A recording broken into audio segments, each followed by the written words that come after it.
Bien, yo quiero hoy conversar sobre la proclama de Jesús.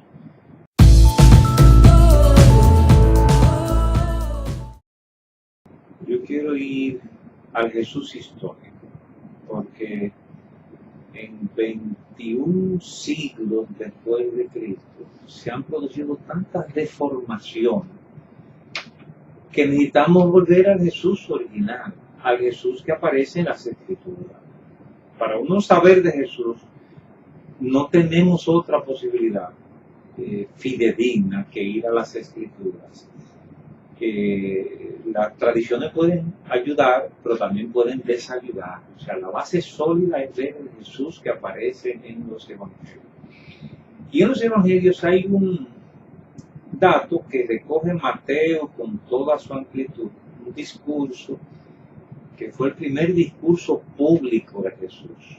O sea, la primera vez que Jesús, ante las masas, fuera de la sinagoga, lanzó su predicamento, fue el Sermón del Monte. Eso aparece en Mateo capítulos 5, 6 y 7. Yo quisiera hoy solamente ver la primera parte del Sermón del Monte, que son las bienaventuranzas y el llamado a ser sal y luz del mundo, porque pienso que eso marca el tono de todo el discurso y nos da una idea del predicamento de Jesús. O sea, ¿qué es lo que pretende Jesús? ¿Qué es lo que responde Jesús ante la situación de una sociedad en crisis?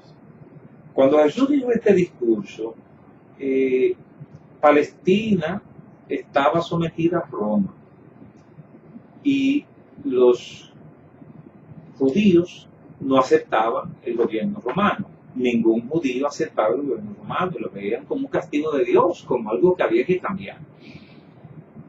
Pero los partidos políticos se dividían por el método que utilizaban para cambiar el poder romano. Y habían 4 partidos principales. Eran partidos sectas, pero eran partidos. O sea, el hecho de que tenían una ideología religiosa no significa que eran solo religión, no, eran propuestas políticas. Los fariseos, por ejemplo, era una propuesta política.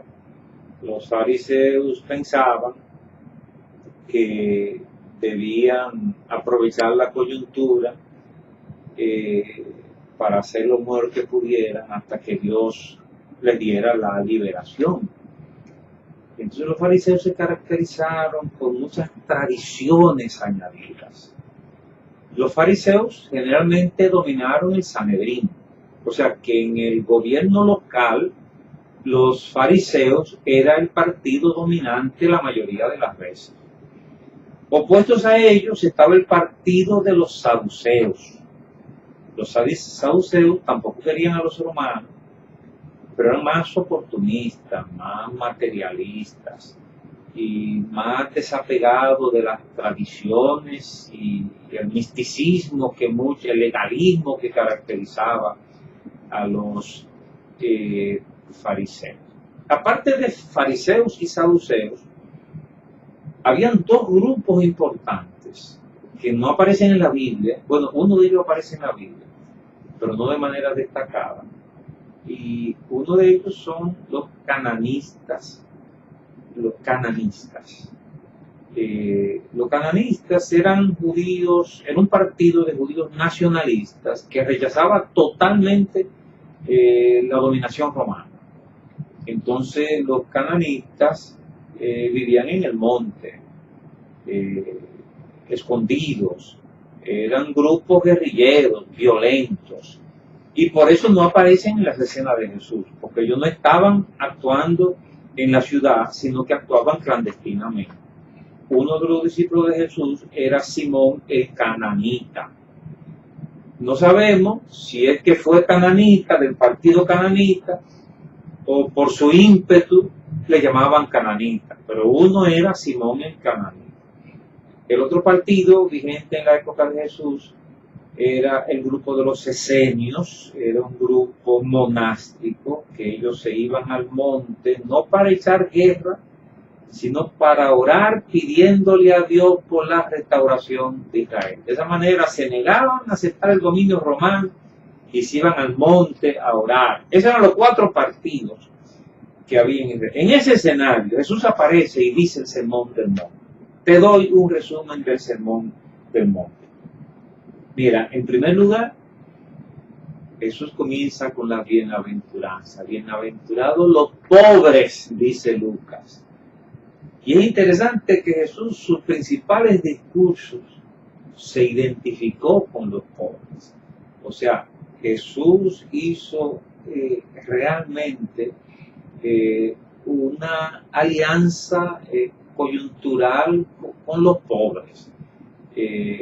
Mateo dice pobres en espíritu, y esto significa que no solamente pobres en cuanto a limitación de recursos, sino personas sencillas como suelen ser los pobres. O sea, bienaventurados los que tienen el espíritu sencillo de la gente de abajo.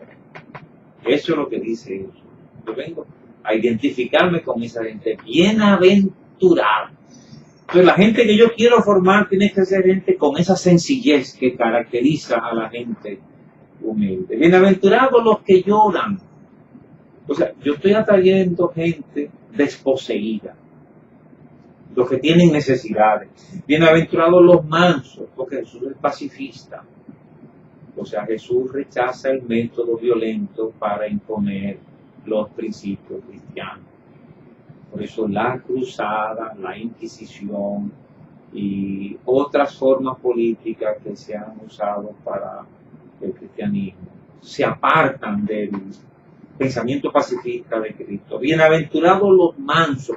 Jesús dice también, bienaventurados los que tienen hambre y sed de justicia.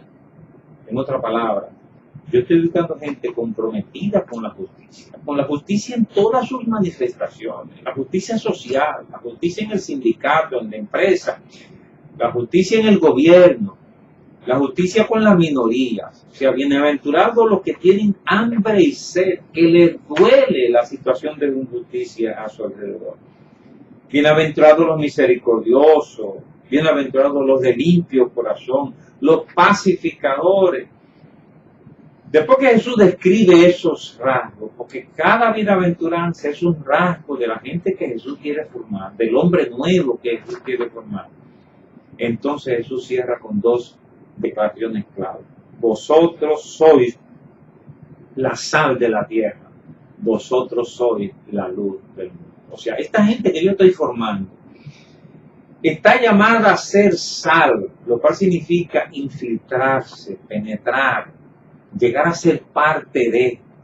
Penetrar, explico yo, el Congreso, el sindicato, las artes, la ciencia. Penetrar todas las esferas de la sociedad con el mensaje y con el modelo de vida cristiano. Pero al mismo tiempo, vosotros sois la luz.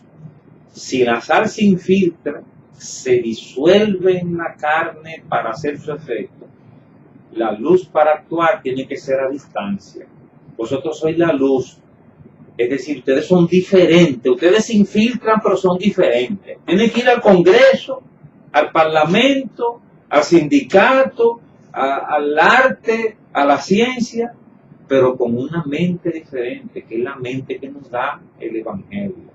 Y que tiene como punto central el compromiso con los necesitados, amar al prójimo como a sí mismo. O sea, si los cristianos siguen este predicamento, transforman el mundo. Lo que nos ha faltado es, de un lado, ser diferentes en el sentido de demostrar amor y compromiso con los necesitados, y del otro lado, penetrar la sociedad para su transformación. Si eso lo hiciéramos, transformaríamos el país.